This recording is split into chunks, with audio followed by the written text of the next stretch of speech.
Livre para todos os públicos.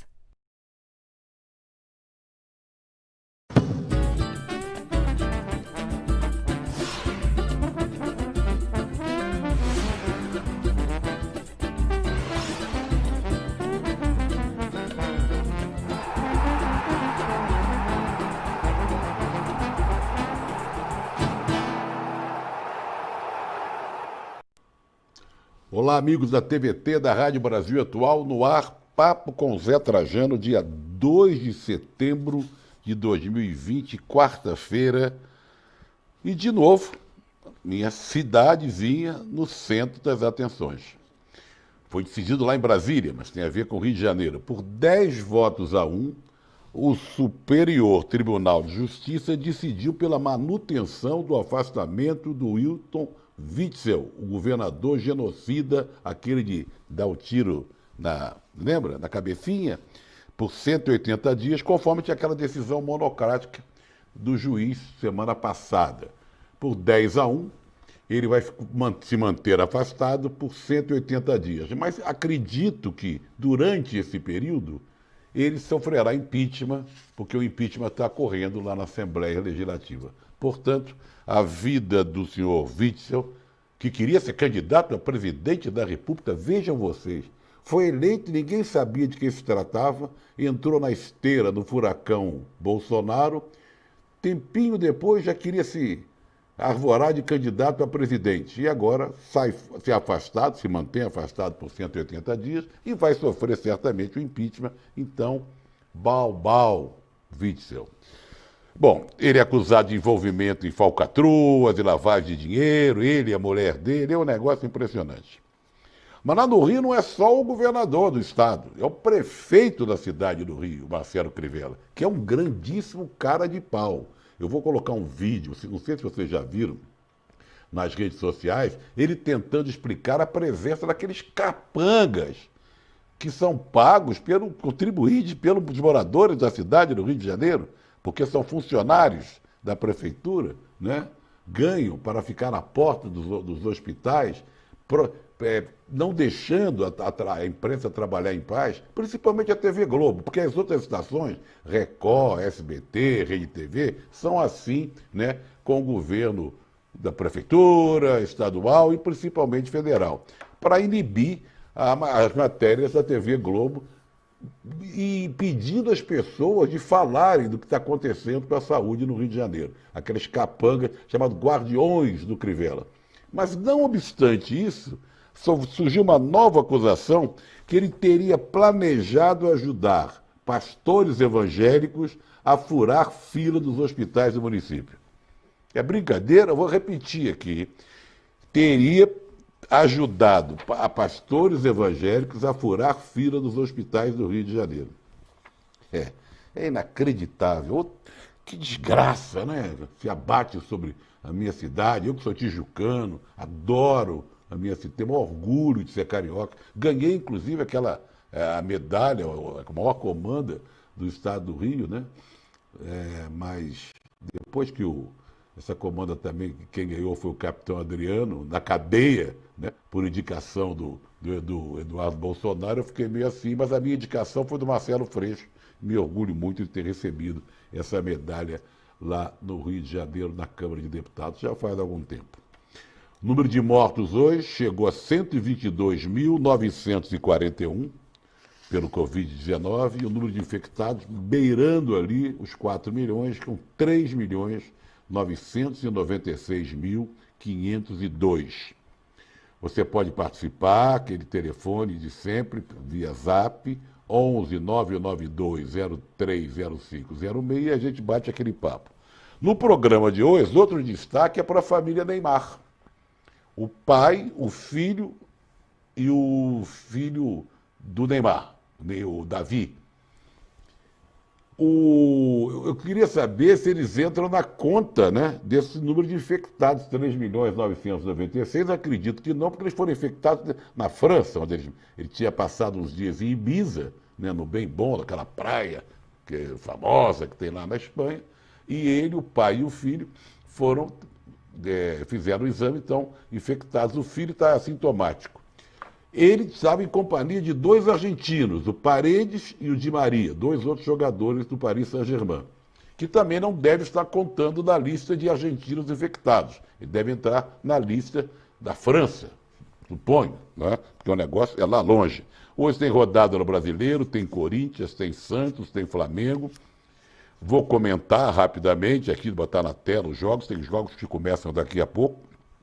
Vamos falar do meu querido amigo, queridíssimo amigo tijucano, Aldir Blanc, que completaria 74 anos hoje, que se foi há pouquíssimo tempo, né? Prestamos muitas homenagens a ele, deixa enorme saudade aqui entre nós.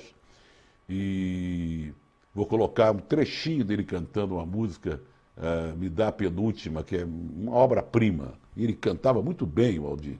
Vamos falar também de Arnaldo Antunes. O Aldir faria 74. E o Arnaldo Antunes faz 60. E hoje é um dia histórico aqui no Brasil. Tem gente que entrou em fila para pegar e tal. A tal nota de R$ 200, que parece muito com a nota de 20, que tem a imagem do lobo-guará estampada. Tá? Hoje saiu, está circulando já. E outra novidade aqui que eu posso abrir de cara é que a Procuradoria-Geral da República pediu ao Supremo que Queiroz e a dona Márcia, a mulher dele, aquela que está esquentando o bule, fazendo bolinho de fubá lá em Taquara, bairro do Rio de Janeiro, voltem para a prisão. Agora vai cair nas mãos do Gilmar Mendes, que vai colocar em votação, eu acho que na semana que vem. Então, ao que tudo indica, o queridíssimo Queiroz ainda tem alguns dias em casa. Eu acho que semana que vem ele vai voltar para a prisão, tá bom? Vamos lá. Deixa eu ver mais aqui, ó. Pim, pim, piririm. A nota é parecida mesmo com a de 20, rapaz. Escala, é um vira-lata. Que coisa, hein? Bom, 10-1, né? Falei que foi o afastamento a manutenção do afastamento do Witzel. Os documentos revelam a Procuradoria-Geral da República, que está pedindo a volta do Queiroz e Dona Márcia para a cadeia, falando em relação ao Witzel, diz que o Witzel cometeu crime de lavagem de dinheiro. Se baseia em notas fiscais e comprovantes bancários apreendidos em endereços do governador afastado, que agora tem outro. O governador do Rio agora é o senhor Cláudio Castro, um cantor gospel de quinta categoria, que nunca imaginou virar governador do estado do Rio de Janeiro. Tanta gente importante, inteligente, capaz, qualificada para ser governador do estado do Rio de Janeiro, aí fica o senhor Cláudio Castro. Foi eleito.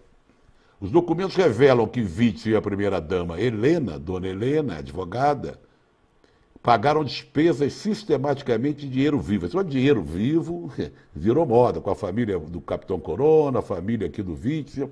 As despesas incluem mensalidades escolares, cursos de idiomas, cartões de crédito, depósitos sem identificação e outras contas. Os comprovantes localizados pela Polícia Federal somam com R$ 25 mil. Ele também foi denunciado por corrupção passiva a partir daqueles célebres contratos da área de saúde. Tá bom? A situação não é nada fácil lá no Rio de Janeiro. Vou ler essa nota aqui do Crivella para depois dar voz a vocês. Absurdo, né? Esse negócio dele colocar esses capangas. E tem novidades, hein? A grande repórter Gabriela Moreira descobriu um cara, diretor do Flamengo, envolvido aí entre os guardiões do Crivella. Mas primeiro vou ler aqui aquilo que eu já falei no início. Aqui, ó. Ele queria ajudar pastores evangélicos, como eu falei, a furar a fila. O encarregado de apressar esse atendimento aos pastores seriam os suspeitos de integrar o grupo Guardiões do Crivella. É o mais conhecido como Marquinhos do Crivella. Que figura, hein? O prefeito... agora que eu vou publicar aquele vídeo que eu falei que ele é cara de pau. Em meio a toda essa celeuma, acusações, esses vídeos da TV Globo que mostram bem a atuação desses capangas do Crivella, ele gravou um vídeo dizendo que as pessoas, esses funcionários, entre aspas, estavam lá para atender a população, para, sabe, qualquer problema recorresse a eles para eles indicar o melhor caminho. É um caralho de pau tremendo Vamos ver e ouvir esse Crivella. Então, cidadãos comparecem às portas de unidades de saúde para esclarecer e orientar os usuários, evitando assim que alguém manipulado pelas falsas informações da Globo corra algum risco de morte. Ele diz que o objetivo desses capangas ali não era para intimidar, proibir a imprensa, né? Não. É para salvar vidas. É inacreditável. E esse cara é candidato à reeleição no Rio de Janeiro. Só falta a população do Rio de Janeiro reeleger uma figura como essa. Só falta a população do Rio de Janeiro reeleger uma figura como essa.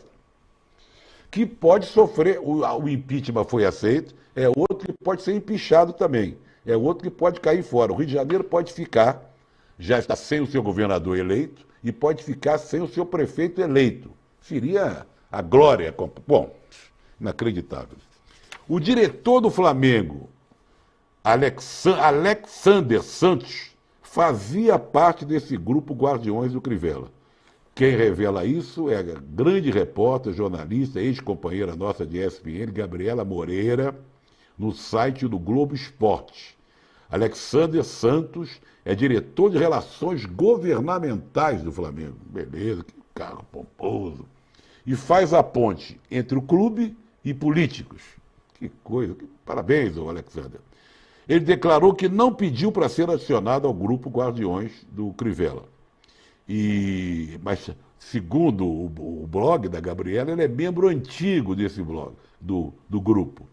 Ele nega ter qualquer relação com a prefeitura ou com os Guardiões da Crivella. Agora todo mundo tira o corpo fora, né? Porém, segundo a própria Gabriela Moreira, que a gente tem que confiar pela qualidade, pela lisura, pela ética do seu trabalho, antes de ser diretor do Flamengo, ele costumava pedir ingressos para jogos ao clube em nome do prefeito. Ou seja, é assim, é o Marquinhos do prefeito. Vamos dar voz ao nosso pessoal, vamos lá. Gente, não é fácil não. Não é fácil não. Agostinho de São Bernardo, até quando a grande mídia vai omitir fatos gravíssimos que ocorrem no país? Um absurdo que estão fazendo com o Nassif e a gente não vê uma vírgula noticiada na grande mídia. Verdade, falei isso aqui ontem, ele denunciando o Banco Pactual ter adquirido por uma quantia irrisória diante do valor das cartas de crédito do Banco do Brasil, que supera 3 bilhões e comprou por 29 milhões, alguma coisa assim. Mas a grande imprensa não noticia. Há um grande movimento nas redes sociais para denunciar, para se solidarizar com o Nassif, que a gente fez isso ontem, está fazendo aqui agora, mas você tem toda a razão, Agostinho. O Antônio Eduardo de Mairiporã, um abraço. O Orlando do Tatuapé fala: meu pai foi preso e torturado durante um mês no DOI-CODE por se recusar a apoiar a ditadura. Seu companheiro, o tenente José Ferreira de Almeida, foi assassinado na tortura. Naquela época, o secretário de segurança era, eu vou incluir aqui um aditivo, o famigerado Antônio Erasmo Dias, em junho de 1975. César de Salvador, triste Brasil descendo a ladeira.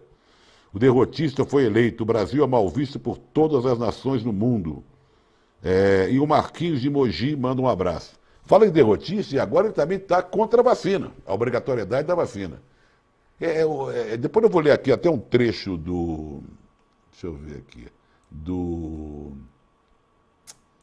nosso querido, que eu sempre pego aqui, o Jamil Chad, que ele fala ele fala que a ONU, quando o Mandetta era ministro, ele foi à ONU, em nome do governo brasileiro, né, se comprometer à obrigatoriedade da vacina. E tem uma matéria aqui que fala o seguinte: tem uma apoiadora falou naquele cercadinho e tal, ele falou, não, aí o governo endossou, né? O governo disse, o governo do Brasil investiu bilhões de reais para salvar vidas e preservar empregos. Estabeleceu parceria e investirá na produção de vacina. Tudo será feito, mas impor obrigações definitivamente não está nos planos. E fez uma peça bonita aqui, o governo do Brasil preza pelas liberdades. É impressionante. Só que a lei, publicada em 6 de fevereiro, vem do PL 23/2020, iniciativa do governo Bolsonaro, quando Mandetta era ministro da Saúde, que assinou essa peça, tá? Para enfrentamento da emergência de saúde, aí fala do Estatuto da Criança e do Adolescente, que jovens de até 18 anos devem ser vacinados quando há recomendação das autoridades sanitárias. E o descumprimento, de acordo com a norma, resulta na cobrança de multa de 3 a 20 salários mínimos. Mas daqui assim, ele incentiva você a não usar máscara, incentiva a se aglomerar na rua, incentiva a não se vacinar. E nós estamos aí com esse número, com quase 4 milhões de infectados e 122 mil mortes. Vamos falar do grande amigo, do saudoso amigo, mas é saudoso mesmo, Aldir Blanc, né, que faria hoje 74 anos. Ele nasceu no dia 2 de setembro, no Rio de Janeiro, ali no Estácio, Rua dos Artistas também, depois ele pede Vila Isabel, mas passou grande parte da vida dele na nossa querida Tijuca. Foi no mesmo dia que ele morreu Noel Rosa, outros músicos, os letristas, os compositores, muito admirados pelo Aldir. O Aldir era um verdadeiro, quase que o Noel Rosa da época dele, né? O ourives do palavreado, como o chamou o queridíssimo Caymmi. Bom, eu vou relembrar aqui o Aldir, com pena, que eu sempre lamento que a gente não possa botar a música um pouco mais, tem que botar um pouquinho. Porque essa música é uma obra-prima. Me dá penúltima, com ele cantando. Vamos lá. Eu gosto quando alvorece, porque parece que está anoitecendo. E gosto quando anoitece, que só vendo, porque penso que alvorece. E então parece que eu pude, mais uma vez outra noite, reviver a juventude. Essa gravação é antológica. Aparece ali o Hélio Delmiro, que é um baita num guitarrista, João Bosco, Moacir Luz, a produção, vendo as partituras e tal, obra-prima. Foi quando, eu acho que ele fez 60 anos, foi lançado esse LP. Vão atrás. Tem Resposta ao Tempo, Me dá penúltima, é sensacional. Vamos lembrar o catarse.me/TVT, você pode contribuir, né, para que a gente continue nessa luta, produzindo um jornalismo a favor da democracia, antirracista, né, contra muita coisa que está aí, a gente aqui denuncia, não tem medo, tá? Sempre de manhã cedo o Jornal do Brasil Atual, à tardezinha nós temos o Bom para Todos, temos aqui o Papo com Zé Trajano e logo a seguir você tem ao vivo o Jornal da Casa, que é, né, o jornal que vem na sequência. Eu já falei que 122.941 brasileiros já morreram vítimas do Covid-19, falei no início do programa, 122 mil pessoas. Nas últimas 24 horas, foram registradas 20.214 mortes. O número de infectados, 3.961. Vamos para São Paulo. São Paulo, o total de mortes chegou a 30.673. Subiu o número de infectados para 826 mil. Mas a capital paulista teve uma menor média de mortes diárias desde o fim de abril, que é uma boa notícia. Mas não quer dizer com isso que está tudo liberado. Vamos para os bares, os aglomerais, encher a caveira, né? Para as praias no fim de semana, todo mundo junto, como aconteceu nesse último fim de semana, que não foi só aquela imagem de Ipanema que os bolsonaristas diziam que era fake news. Aquela foto do Estadão era de Ipanema, mas não foi só em Ipanema. De Ipanema, do Leme ao Leblon, do Leblon até a Barra. E nas praias aqui pelo Brasil afora, aqui no litoral sul, litoral norte, e vai adiante, aqui de São Paulo. Essa história da vacinação obrigatória, eu já falei sobre ela, né? Já falei sobre o Estatuto da Criança e do Adolescente. Está lá, até 18 anos tem que se vacinar, mas Capitão Corona não quer nem saber disso. Vamos falar um pouco de música, falar do Arnaldo Antunes. Tem um VTzinho dele, 60 anos. Parabéns, Arnaldo Antunes. Miliciano não existe, torturador não existe, fundamentalista não existe, terraplanista não existe, monstro, vampiro, assombração. O real resiste, é só pesadelo, depois passa, múmia, zumbi, medo, depressão. Não, não, não, não, não, não, não.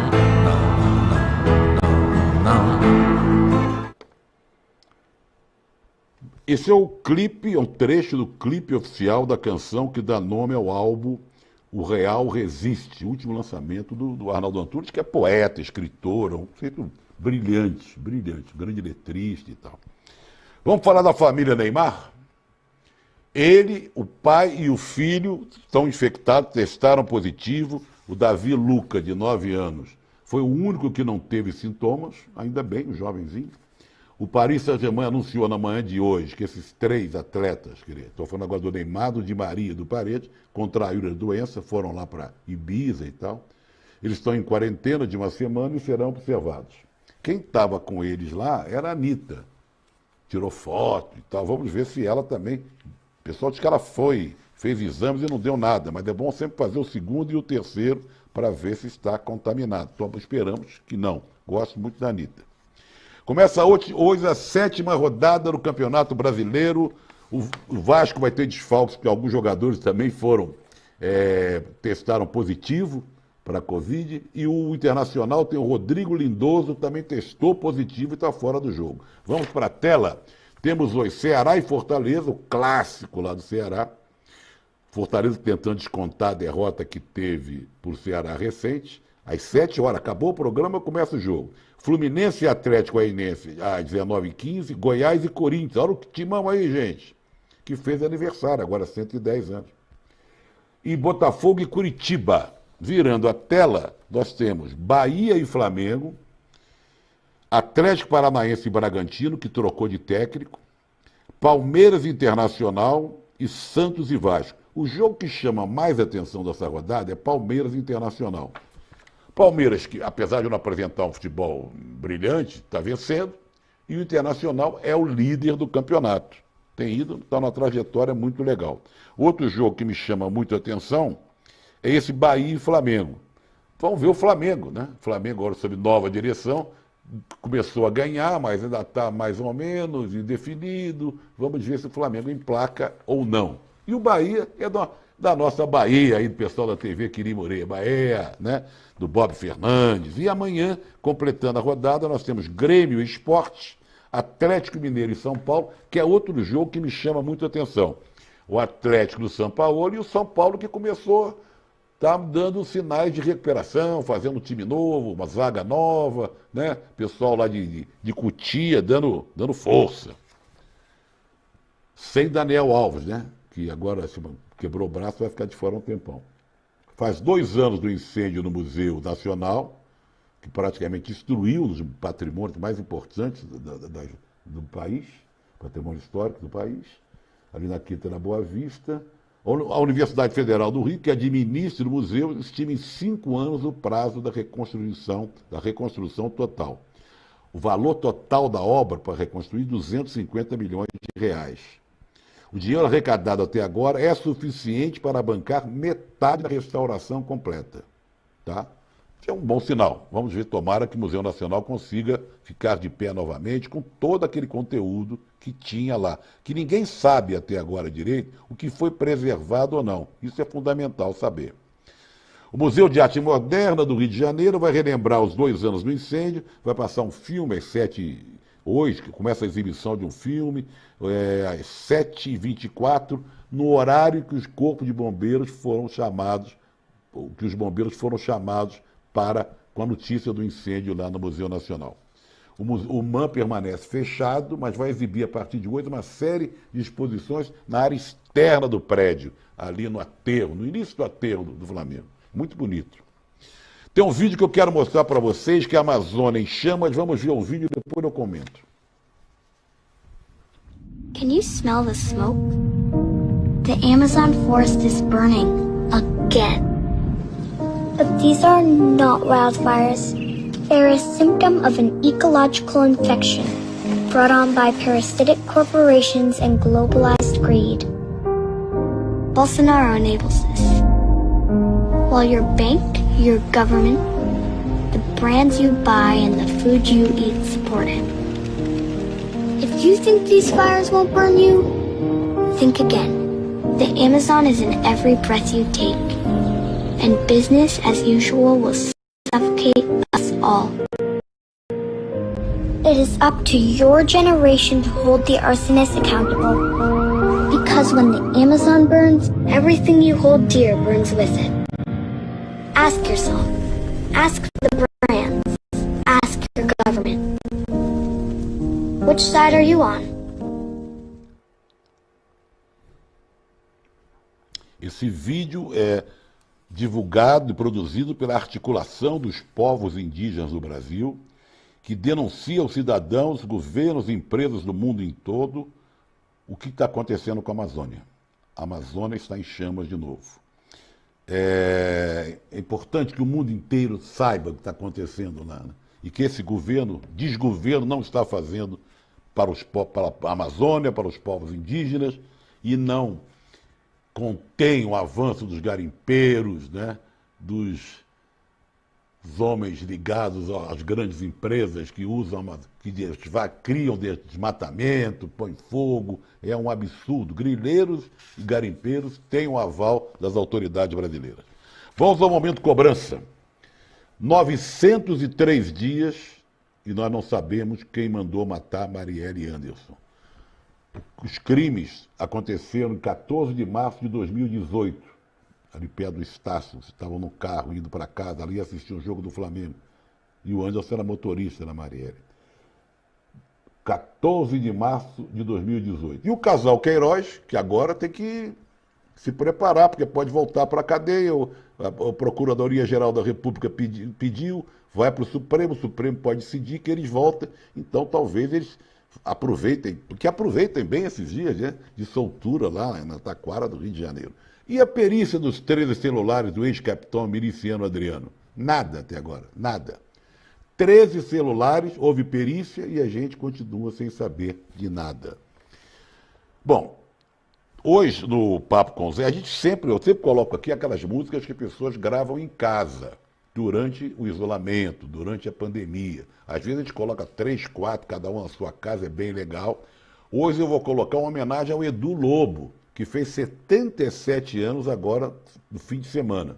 E quem vai cantar, interpretar, tocar violão e cantar, uma das vozes mais bonitas da música brasileira, que é o queridíssimo botafoguense Zé Renato. Então nós vamos ouvir com o Zé Renato, ele interpretando Candeias. Depois do Zé Renato, você fica com o seu jornal e amanhã eu volto comentando a rodada do Brasileiro e falo, será que o Coringão vai dar vexame de novo? Pois eu não acredito. Quanto Goiás, eu acho que passa. Um abraço, até amanhã. E caso ainda exista aquela rua,